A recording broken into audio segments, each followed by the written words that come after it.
മണ്ണിടിച്ചിൽ ഭീഷണിയിൽ കളമശ്ശേരി പ്രദേശത്തെ 150 മീറ്ററിലധികം പ്രദേശത്താണ് ഭീഷണി നിലനിൽക്കുന്നത്. ദേശീയപാത അധികൃതർ അടക്കം വിഷയത്തിൽ നടപടി സ്വീകരിക്കുന്നില്ല എന്നാണ് ആരോപണം. നിരവധി യാത്രക്കാർ കടന്നുപോകുന്ന കളമശ്ശേരി കണ്ടെയ്നർ റോഡിന്റെ പ്രവേശന കവാടമാണിത്. ഇന്ന് ഈ പ്രദേശം വലിയൊരു ഭീഷണിയുടെ നിഴലിലാണ്.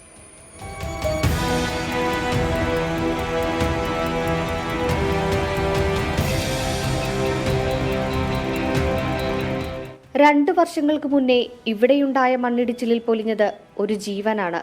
റോഡരികിൽ പാർക്ക് ചെയ്തിരുന്ന ലോറിയുടെ മുകളിലേക്ക് മണ്ണിടിച്ചു വീണ lorry driver മരിക്കുകയായിരുന്നു.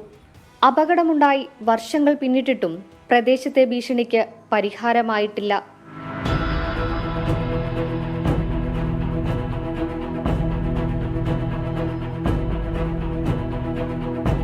Kalamassery Vallarpadam container റോഡിന്റെ പ്രവേശന കവാടം മുതൽ ഏകദേശം 150ഓളം മീറ്റർ ഭാഗത്താണ് മണ്ണിടിച്ചിൽ ഭീഷണി നേരിടുന്നത്. മണ്ണിടിച്ചിൽ തടയാൻ സ്വകാര്യ വ്യക്തിയുടെ സ്ഥലത്ത് സംരക്ഷണ ഭിത്തി നിർമ്മിക്കാമെന്ന് അറിയിച്ചിരുന്നെങ്കിലും മേൽ നടപടികളൊന്നും ഇതുവരെ സ്വീകരിച്ചിട്ടില്ല. അപകട മുന്നറിയിപ്പായി നോ പാർക്കിംഗ് ബോർഡുകൾ സ്ഥാപിച്ച് വീപ്പകളിങ്ങനെ നിരത്തിയതല്ലാതെ യാതൊരുവിധ നടപടിയും അധികൃതർ ഇതുവരെയും സ്വീകരിച്ചിട്ടില്ല.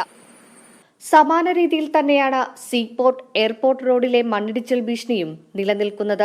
അടിയന്തരമായി ഈ ഭാഗത്ത് മണ്ണ് നീക്കം ചെയ്യാനുള്ള നടപടി സ്വീകരിക്കണമെന്ന ആവശ്യം ശക്തമായിട്ടുണ്ട്.